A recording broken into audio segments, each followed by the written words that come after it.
सगळी बरी झाल्या क्रांतिकार दिसल्या की ह्या तांडांक लागून बरी झाली.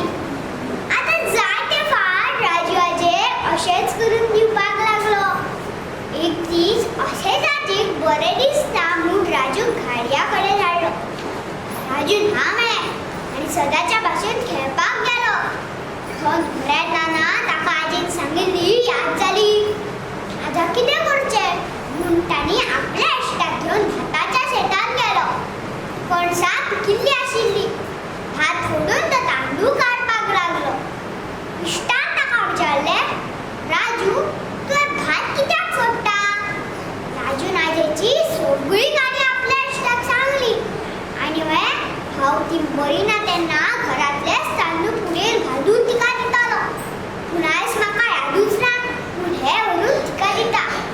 हेवटेन राजू उरना म्हूण हुस्क्यान आजी दांडा हातांत घेवन शेता वाटेन चलत चलत गेली आनी शेताच्या धडेर वचून बसली.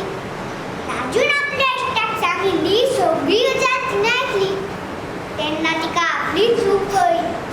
हेवटेन राजू आजेच्या पयलींच घरा पाविल्लो. आजी घरा पावना फुडें राजून ती तांदळाची पुडी आजे मुखार केली आनी आजे हे घे तांदळाची पुडी घाडयान दिला. आजेन म्हळें, बाबा आयज तुका येवपाक रात जाली पूण तुज्या हुस्क्यान हांव शेतान गेल्ली. तुवें जें कितें उलयलें तें हांवें सगळें आयकलें. म्हज्या पुताचें हांवें केन्नाच आयकलें ना. आयज तुज्या उतरांनी म्हजे दोळे उक्ते जाले. तेन्ना